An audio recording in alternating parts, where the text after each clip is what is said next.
cukup seminar, cukup kajian-kajian, cukup apa itu FGD, apa itu? Forum Group Discussion.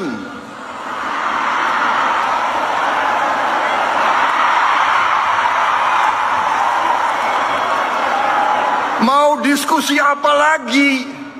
Itu tuh, ngentaskan kemiskinan absolut, bantu rakyat yang lapar cari makan, sekolah yang rusak perbaiki, jalan yang rusak perbaiki.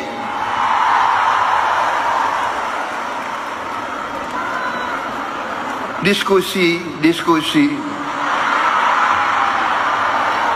Lagi anget-angetnya banget kan masalah fraksi partai walkout gitu dari sidang paripurna. Ada tanggapan nih dari Wakil Ketua DPRD Jawa Barat nih, videonya yang ini. Bukan hanya fraksi PD Perjuangan yang mempunyai sikap atau meminta klarifikasi Gubernur Jawa Barat atas statementnya yang berkaitan dengan tugas fungsi DPRD Provinsi Jawa Barat.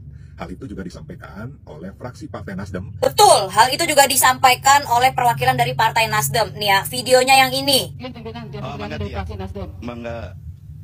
Sejauh ini Pak Wagub yang hadir di sini, terus terang kalau ibaratnya kita ini suami istri, kayaknya kita ini nggak baik-baik saja. Karena komunikasi tidak lancar, bahkan baru pertama kali selama periode saya ketiga ini di DPRD Provinsi Jawa Barat, baru merasakan bahwa tidak ada hubungan yang harmonis, sehingga kami ini sehingga sulit untuk menginformasikan keadaan di dapil. Jadi ini juga mohon pimpinan difasilitasi, jangan sampai hanya unsur pimpinan saja. Karena kalau hanya unsur pimpinan, kami tidak bisa menyuarakan. Jadi mohon bisa difasilitasi bertemu dengan gubernur, tapi jangan juga kami harus mendatangi rumah beliau. Kita bertemu di sini saja pimpinan, di lembaga DPRD, di gedung DPRD, rumah rakyat, rumah aspirasi, tempat yang kita disumpah untuk memperjuangkan aspirasi masyarakat di dapil masing-masing. Itu saja, cocok tuh, alhamdulillah.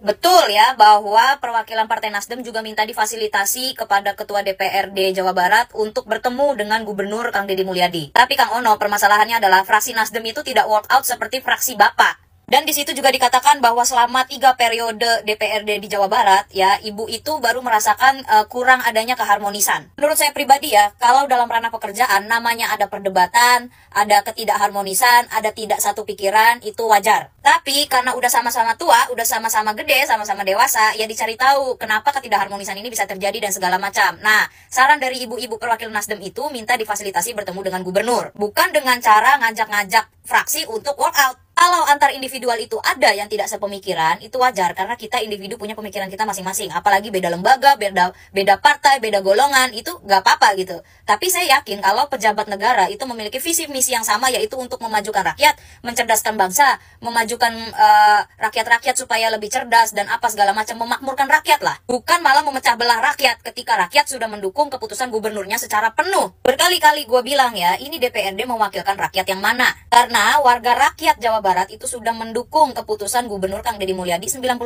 setidaknya. Kalau rakyatnya sudah setuju dan mendukung, DPRD mau bersuara apa lagi yang mau dikritik? Sebagai perwakilan rakyat harusnya juga mendukung dong keputusan rakyat. Ini mohon maaf banget nih, punten banget ini, punten. Rakyat itu mendukung keputusan dan program-program Gubernur Kang Deddy Mulyadi. Anda yang duduk di sana seharusnya juga mendukung rakyat. Seharusnya searah dengan keputusan rakyat. Tapi kenapa Anda yang duduk di sana justru malah tidak menyukai apa yang disukai oleh rakyat? Anda ini bekerja untuk rakyat atau untuk siapa?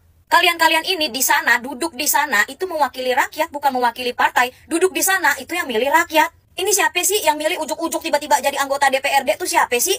Ini yang punya lembaga tuh siapa sih? Kita rakyat. Karena ada kita ini para rakyat yang milih-milih kalian duduk di sana, makanya ada namanya Dewan Perwakilan Rakyat, ada D-nya jadi daerah. Itu lembaga punya rakyat, itu bukan punya lulu orang. Lah yang ngegaji kalian itu juga kita rakyat. Ini lain kali nih buat yang mau mencalonkan diri gitu jadi anggota lembaga kenegaraan gitu ya, dalam posisi kenyang dan hati tulus serta ikhlas, jangan dalam posisi lapar. Kok bisa ya ada orang tiba-tiba ngelaporin KDM ke Komnas HAM gara-gara hak asasi manusia katanya terganggu ketika ada anak nakal atau masyarakat nakal yang ingin dibawa ke barak militer. Sebenarnya gue ini kenal Kang Deddy Mulyadi ini hanya karena kasus Vina, sama-sama ngebelain Peggy Setiawan, dan benar ternyata Peggy Setiawan adalah korban salah tangkap. Jadi jangan lupa, belakangan ini banyak sekali tindak kriminal yang terjadi di kalangan anak muda. Ya justru kadang di bawah umur gitu. Mereka ngebully sampai metong, ngekill bapak, ngekill emak gara-gara game, memperkaos, dan lain sebagainya. Kayak mereka ini tingkat premanismenya itu besar di dalam dirinya. Jadi menurut gue, lawan premanisme ini adalah militer. Jiwa premanismenya itu harus diredam dengan jiwa militer. Makanya bagus gue bilang kalau dididik militer. Gue nggak terfokus dengan KDM-nya, gue terfokus dengan programnya. Anak zaman sekarang itu kurang empati. Kalau bilang hari gini zaman sudah berubah, tidak. Tontonan mereka aja udah aneh. Tuh ya, live streaming game di YouTube itu, ngomongnya kotor-kotor, nggak jelas. Itu tontonan anak-anak ya, minim adab. Secara pribadi gue sebagai ibu, gue setuju sih didikan militer ini harus diterapkan untuk anak yang membutuhkan. Jangan sampai nanti jadi kayak si Roy Suryo. Roy Suryo ini perlu didikan militer juga kayaknya. Oh, jadi begitu ya. Oh, cara lu bermain. Oke lah. Hayang cenah viral heula suatu saat. Geus lamun geus viral, gampang dikenal ku masyarakat, gampang oge nyalonkeun jadi gubernur. Piranangan hanjakal aja. Dibully ku batur. Piralangan hanjakal ngeritikna teu berbobot. Ngeritikna lain digawe eta mah kiripik jadol. Saya mau memberikan edukasi dulu kepada salah satu LSM yang telah datang ke KPK dengan maksud untuk melaporkan Gubernur Aing, gitu ya. Berarti kalau datang ke KPK berarti ini berhubungan dengan yang namanya Undang-Undang 31 tahun 1999 tentang pemberantasan tindak pidana korupsi. Jadi begini teman-teman hukum sekalian. Karena ini Gubernur Aing adalah seorang pejabat, tentunya ini berhubungan dengan pasal 3 di Undang-Undang 31 tahun 1999 tentang pemberantasan tindak pidana korupsi. Di mana LSM ini menyebutkan Gubernur Aing sudah menyalahgunakan wewenang karena Gubernur Aing set gitu ya, tanpa harus koordinasi dulu, harus pengesahan dulu segala macam gitu, tetek bengek yang berhubungan dengan administratif. Tentunya yang mereka sebutkan dalam hal pelanggaran dalam Undang-Undang Pemberantasan Tindak Pidana Korupsi ini berhubungan dengan pasal 3 gitu ya. Sebagai orang hukum, sebagai praktisi, kita harus jujur menyampaikan ke masyarakat gitu ya, tentang substansi daripada pasal ini. Pasal 3 begini isinya. Pasal 3 Undang-Undang Nomor 31 Tahun 1999 tentang Pemberantasan Tindak Pidana Korupsi. Di pasal 3 disebutkan setiap orang dengan tujuan menguntungkan diri sendiri atau orang lain atau suatu korporasi menyalahgunakan kewenangan, kesempatan atau sarana yang ada padanya karena jabatan atau kedudukan yang dapat merugikan keuangan negara atau perekonomian negara, dipidana dengan pidana penjara seumur hidup atau pidana paling singkat 1 tahun dan paling lama 20 tahun dan atau denda paling sedikit 50 juta rupiah dan paling banyak 1 miliar rupiah. Nah, substansi daripada pasal 3 ini adalah menyalahgunakan wewenang, tapi di situ ada yang disebut dalam hal merugikan keuangan negara atau perekonomian negara, gitu ya. Ada keuangan negara di sini, perekonomian negara yang dirugikan. Kalau kita kaji pasal 3 ini, teman-teman hukum sekalian ya, di pasal 3 Undang-Undang Pemberantasan Tindak Pidana Korupsi ini sebenarnya kalau dipahami ya, kalau LSM ini memahami daripada inti deliknya ini, inti delik daripada pasal 3 ini apa bestandelen van het deliknya, kalau LSM ini memahami bahwasanya yakni memperkaya diri sendiri, orang lain atau korporasi dan menguntungkan diri sendiri atau orang lain atau suatu korporasi.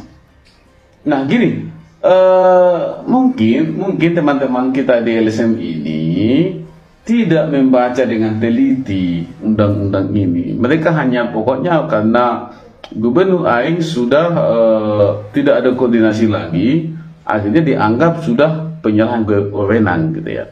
Jadi substansi di pasal 3 ini ya adalah memperkaya diri sendiri, orang lain atau korporasi ya, menguntungkan diri sendiri atau orang lain atau suatu korporasi.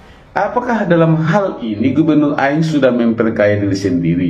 Apakah sudah merugikan keuangan negara? Apakah sudah merugikan perekonomian negara?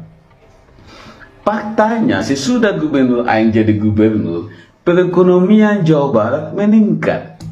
Ya, coba dicek ya, di searching lah minimal gitu ya. Teman-teman yang di LSM yang melaporkan gubernur Aing ke KPK, coba di searching. Sesudah gubernur Aing jadi gubernur, ekonomi Jawa Barat turun atau naik?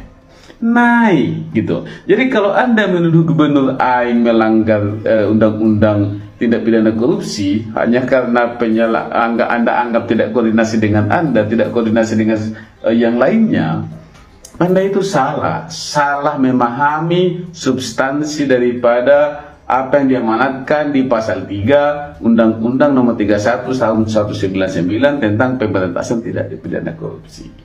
Nah, oleh karena itu ya, buat LSM yang sudah datang ke KPK mau melaporkan gubernur Aing, kalau nanti tidak terbukti bahwasanya gubernur Aing sudah melanggar ketentuan dalam pasal Undang-Undang Pemberantasan Tindak Pidana Korupsi ini, apakah Anda dengan gentleman, dengan logo meminta maaf kepada gubernur Aing, kepada Bapak Aing, kepada masyarakat Jawa Barat, kepada masyarakat Indonesia, supaya tidak menimbulkan kekisruhan, supaya tidak menimbulkan keresahan di masyarakat? Jangan membuat narasi, menggiring opini seolah-olah gubernur Aing sudah melanggar Undang-Undang Pemberantasan Tindak Pidana Korupsi.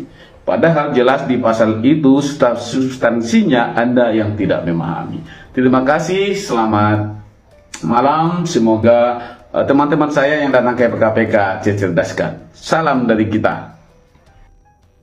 Assalamualaikum warahmatullahi wabarakatuh. Ayeuna pandemenna Ustadz Gondrong di Tasikmalaya nyerang WKDM. Pencitraan lah segala macam lah kabeh dikritik. Ari eta Ustadz Gondrong hayang naon ya, diaduan ku aing mah nyan diaduan, siang ngajian nepi ka mana? Sok aing hayang nyaho, jurmi asapina imrite yakulu, bayan bade mani hudor ya anu tutoleben.